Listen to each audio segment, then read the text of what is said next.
le thème qui m'est imparti, c'est la susceptibilité aux infections et à l'auto-immunité, pas qu'à ça, on verra un petit peu à la fin, de la maladie cœliaque. Ça rapproche un peu des troubles immunitaires, on avait parlé hier avec M. Bride, on en reparlera aussi tout à l'heure. Alors le plan globalement, c'est une introduction assez rapide, on verra quelles sont les susceptibilités dont on parle, les mécanismes physiopathologiques sous-jacents, et je pense que c'est là où ce serait intéressant. Et on va conclure. Alors, initialement, ça je l'ai su quand j'ai relu, parce que je me suis arrivé un peu plus tard. On enseignait Nelson Textbook. Est-ce qu'il est le pointeur? Celui-là. C'est pas grave. Voilà. On enseignait jusque dans les années 80 aux USA que la maladie cœliaque.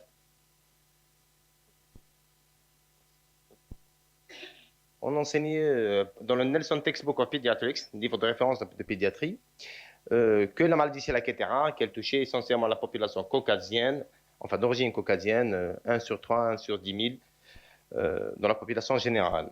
Au jour d'aujourd'hui, c'est la plus fréquente des maladies génétiques, c'est la plus fréquente des maladies auto-immunes. Elle a d'autres propriétés, mais on verra tout à l'heure.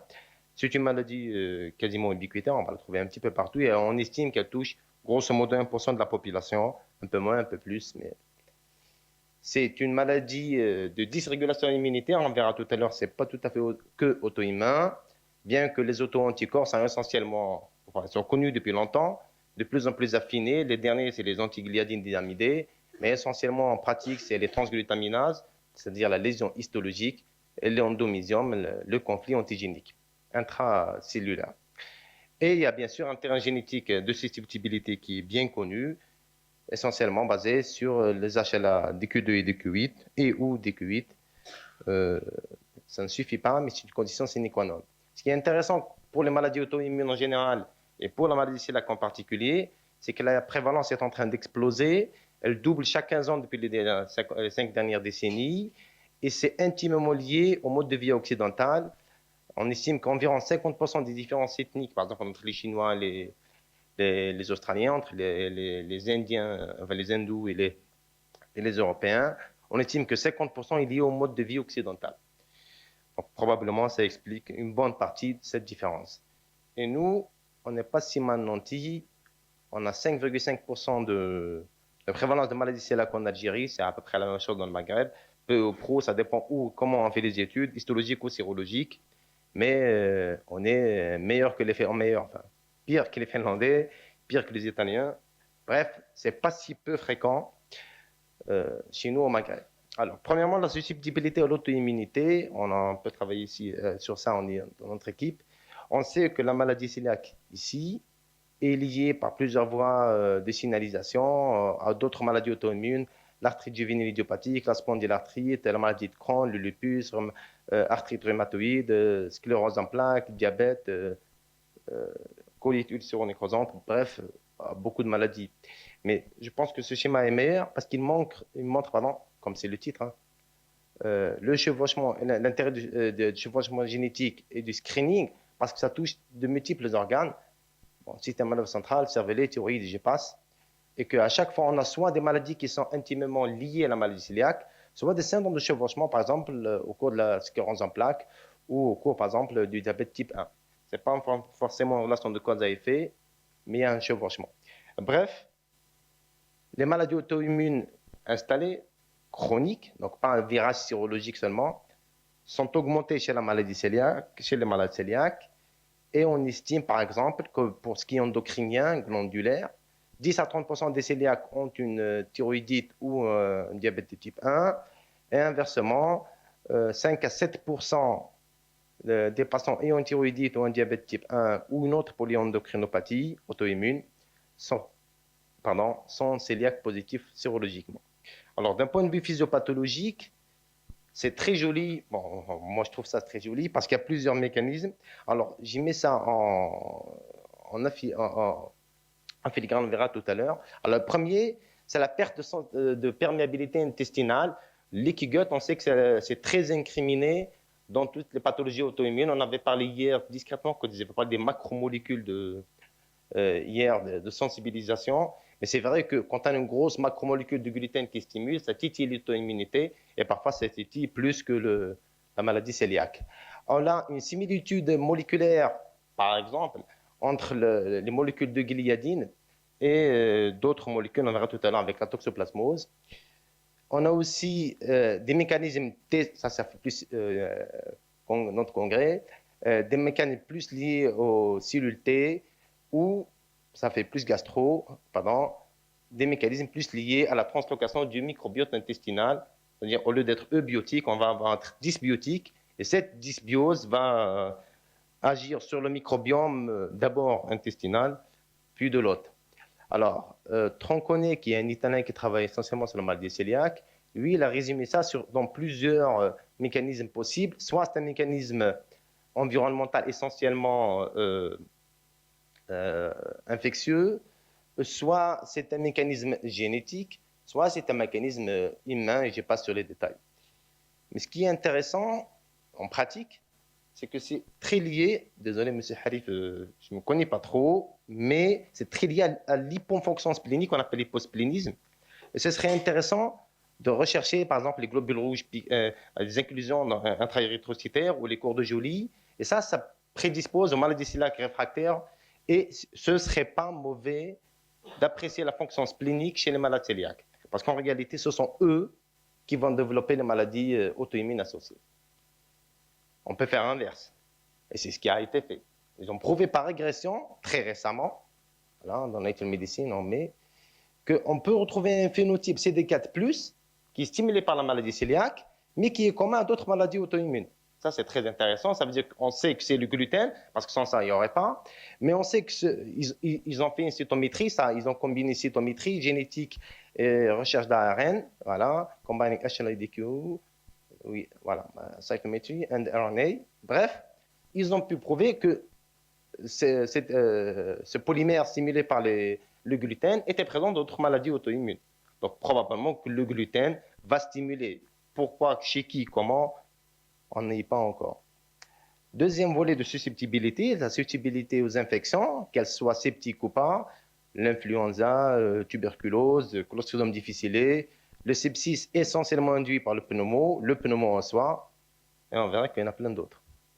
Alors, pour l'influenza, c'est tout simplement 2 fois plus de risques. Vous allez me dire, c'est pas très grave, oui, mais c'est quand même 2 fois plus de risques et surtout 2 fois plus d'hospitalisation. Ça sous-entend plus de grippe sévère. Plus de tuberculose, ça c'est pas la joie dans le Maghreb. Donc déjà on a un foyer endémique de tuberculose. Nous avons beaucoup de génétique de maladie cœliaque. Peut-être qu'il faudrait chercher. Alors chercher l'hyposplénisme chez les tuberculeux, ce serait intéressant. Bon. Susceptibilité à développer le Clostridium difficile. Alors initialement ça a été retrouvé par une équipe iranienne en 2011, je crois, 2015. Mais ce qui est plus intéressant, c'est qu'ils ont fait une population-based study, voilà, et ça, sur près de 40 ans en Suède, ils sont très avancés dans les registres, ça tout le monde le sait, près de 30 millions d'habitants, enfin, de résidents qui étaient concernés, mais pour résumer, ils ont aussi 2 fois plus de risques de développer une diarrhée à colostridie. Le pneumo, le premier cas a été rapporté il y a plus de 30 ans, septicémie fatale à pneumo, dans une revue du BMJ. Quelques années après, une équipe s'y est intéressée, toujours en Grande-Bretagne, je crois, et elle a retrouvé aussi une incidence qui était plus élevée. Bon, on commençait à faire un peu d'épidémio. À Derby, toujours en Angleterre, on a retrouvé, et ça c'était intéressant, dans l'ère pré-sérologique, c'est-à-dire dans le dépistage qui était uniquement sérologique, histologique, et dans l'ère post-sérologique où le dépistage était histologique et sérologique par les anticorps, mais qu'on avait retrouvé une surmortalité, et cette surmortalité était liée essentiellement aux pneumonies, ça sous-entend essentiellement aux pneumocoques. Et qu'ils avaient déjà estimé, c'est un papier qui date quand même de 8 ans, voilà, en 2011, American Journal of Gastroenterology, supporting, voilà, existing guidelines, on verra tout à l'heure, that active pneumococcal vaccination for select patients is advised. Concrètement, il faudrait vacciner aussi les cœliaques contre le pneumo. On verra tout à l'heure. Dans une étude de population, ils ont trouvé la même chose, toujours en Angleterre, et très récemment, des Italiens, ils ont dit que les enfants cœliaques, bon, c'était des enfants, mais il n'y a pas que des enfants et adolescents. Les enfants cœliaques présentent un risque accru de pneumonie bactérienne, spécialement en pneumo, surtout ceux qui avaient un retard diagnostique, et il faudrait considérer la vaccination anti-pneumo pour les enfants qui ne l'étaient pas encore, ou les migrants, les enfants de migrants ou autres. Une revue systématique et méta-analyse a confirmé ce risque. Donc, il est avéré maintenant. La question qui se pose, est-ce que c'est probant de vacciner les enfants? Alors, on s'est posé la question, toujours les Anglais, est-ce que c'est bon de vacciner? Est-ce que la réponse vaccinale chez les cœliaques était bonne? Parce qu'on sait qu'il y a une dysrégulation immunitaire, que par exemple, le vaccin anti-hépatite B ne marche pas très bien chez les cœliaques. Ben oui, ça marche, pardon. Et les recommandations britanniques de vaccination, de prise en charge de la maladie cœliaque recommandaient déjà en 2014 de vacciner enfants et adultes contre la maladie cœliaque. Et très récemment aussi, hein, je pense que c'était en mai ou en avril, il y a une revue qui a été faite sur la vaccination en soi de anti-pneumo au cours de la maladie cœliaque et que, en réalité, ça dépendait de la fonction splénique. S'il y avait une hyposplénisme, l'indication y était formelle, sauf qu'on ne sait pas qui va développer, enfin, on n'est pas sûr de savoir, il y a un terrain génétique, mais il n'est pas suffisant de savoir qui va développer ça. Donc, concrètement, il faut vacciner tous les enfants cœliaques. Alors, est-ce que ça marche pour les autres? Oui, ça marche. Par exemple, pour la grippe, ça marche. Ils ont essayé au cours de l'épidémie de grippe H1N1 et ça marche. Bref, ça marche très bien. Alors, au-delà de ce qu'on a présenté, au-delà de l'influenza, de la grippe, du pneumo, ce qui est un peu bizarre pour une maladie qui est surtout digestive, qu'est-ce qu'il en a? Alors, on avait déjà présenté ça ici. Il présente plus de Neisseria. Vous allez dire, c'est les encapsulés, c'est pas très loin du pneumo. Oui, sauf que ça devient plus intéressant, on retrouve des parasites. C'est la même équipe qui a retrouvé pour le Clostridium, qui a retrouvé pour une surprévalence de risque de portage et d'infection de toxo chez les femmes enceintes en Iran. Puis, ce risque-là a été confirmé, lié à l'HLA. Oui, ça se comprend. L'interleukine, c'est plus intéressant et que, en partie, il y a une sous-population des malades cœliaques qui est plus à risque d'attraper la toxo. Pour les virus, bon, je l'ai fait parce que j'ai essayé de coller un petit peu à la session. Alors, il y a plus de risques, à peu près 2 fois. Hein. Et quand on ajuste sur les facteurs confondants, c'est 1,6 fois plus de risques de développer une infection à herpès. Oui, mais plus précisément, et ça c'est plus intéressant, il y a plus de risques d'EBV. Et devinez où? Là où il y a la maladie cœliaque. Et encore plus intéressant, c'est que c'est lié au risque lymphoprolifératif, pas que, mais essentiellement lymphoprolifératif. On sait que le BV est lié, je pense qu'on en avait parlé hier, mais que ce TBV-là est retrouvé dans 70% des maladies cœliaques réfractaires. Alors quand je regroupe avec ce qui a été dit hier, donc on ne retrouve pas toujours le BV, je me dis, est-ce que ce ne serait pas toujours bien de considérer ces patients-là? Qu'y a-t-il derrière? Alors, il y a le risque de cancérisation, pêle-mêle, enfin, qu'il s'agisse de cancer digestif ou extradigestif. Il y a un très beau papier qui a été fait qui regroupe tout.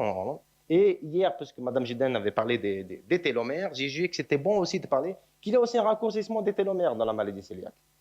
Bref, ça flaire un petit peu l'immuno, un petit peu trop, et que ce risque-là était lié au développement des pathologies malignes ou non néoplasiques. Et vous avez ici, il y a d'autres pathologies, il n'y a pas que ça. Mais la maladie cœliaque est négativement liée à la longueur des télomères. C'est intéressant. Alors, d'un point de vue physiopathologique, je reviens à la base, c'est-à-dire la stimulation des lymphocytes intra-érythrocytaires. Et on a un jeu entre le microbiote et l'immunité, essentiellement inné initialement. Et c'est ça, je pense, qui est intéressant. Bana Jambri, Mayassi et Michael sont de l'équipe de l'immunité muqueuse de Chicago. Ils travaillent beaucoup sur ça. Ils ont aussi travaillé avec quelqu'un d'autre, je vais vous montrer un petit peu le papier après, sur l'interleukine 15. Et ça, c'est ça qui fait tourner la balance entre maladie cœliaque potentielle, possible, virale sérologique simple et active, voire, vous me permettez le mot, suractive, avec ce qu'on a vu comme risque de susceptibilité aux infections, notamment à l'EBV, donc au risque de malignité, ou à l'auto-immunité, au risque de polyendocrinopathie auto-immune.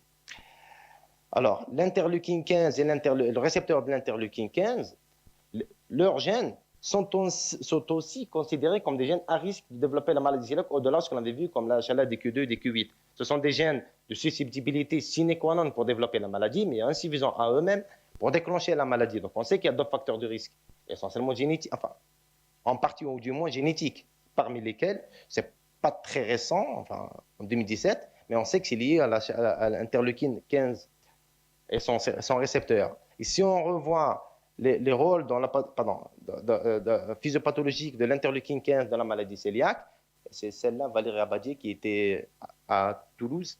Maintenant, elle est à Montréal, mais elle a transité par Chicago. C'est là où elle a publié son papier. Et bref, ça stimule ce qu'on avait vu hier quand on parlait des immunoglobulines, un petit peu tout, les cellules dendritiques, les cellules T effectrices, les cellules, les CD8 et les intraépithéliales, et la lymphocytose intraépithéliale qu'on disait pathognomonique au cours de la maladie cœliaque quand on fait l'histologie. Bref, ça s'explique tout à fait, bon, il n'y a pas moi qui le dis. Et ce qui est encore mieux, c'est ce que ça prédispose, et ça aussi c'est assez récent, ça prédispose au développement des lymphomes digestifs au cours de la maladie cœliaque. Bref, on sait que l'interleukine 15 est intimement liée à la maladie cœliaque, elle est intimement liée à la sévérité et au risque de cancérisation ultérieure. Voici le tableau des trucs que vous connaissez, un truc comme JAK-STAT gain of function et des trucs comme auto-antigène. Tout ça fait que l'on balance d'un état d'équilibre, soit naturel, soit par un régime sans gluten. C'est pour ça qu'il faut l'instaurer coûte que coûte quand on confirme le diagnostic. Sinon, on risque d'avoir des maladies cœliaques avec soit de l'auto-immunité, soit de l'immunité innée avec des gain of function, notamment de la gène STAT, et on risque de développer des cancérisations. Ça, c'est l'équipe de Paris de Serbe et Susson, essentiellement d'adultes, mais bon, c'est un papier qui est assez récent aussi. Je termine. La maladie cœliaque est une maladie fréquente, c'est la plus fréquente des maladies génétiques et des maladies auto-immunes. Donc forcément, elle va être un petit peu associée aux deux. Elle est fréquemment associée aux infections, notamment en pneumo, fréquemment associée à l'auto-immunité, notamment lorsqu'elle est endocrine, mais aussi, j'ai mis ça un petit peu aussi en gris, avec une surmortalité et une surreprésentation des cancers.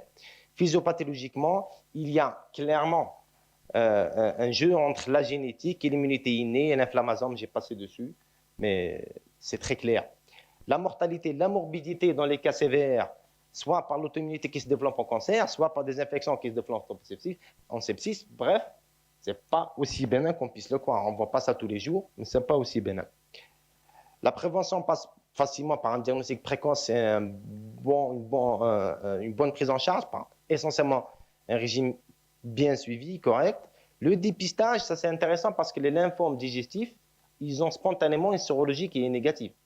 C'est-à-dire, on risque de faire une biopsie et de trouver le lymphome, on risque de faire la sérologie et de la trouver négative. Moi, j'aurais fait un typage HLA. Si le typage HLA est correct et concordant, j'aurais mis ce régime sans gluten. Parce qu'il y a beaucoup de papiers qui ont prouvé que mettre un régime sans gluten chez les patients qui ont ça, une entéropathie à la lymphocyte T, un cancer entéropathique à la lymphocyte T, et quand on met sur le régime sans gluten, on améliore les chances de survie. Le screening et la vaccination, essentiellement à pneumo, comme on a vu, c'est efficace et c'est même recommandé. Je vous remercie.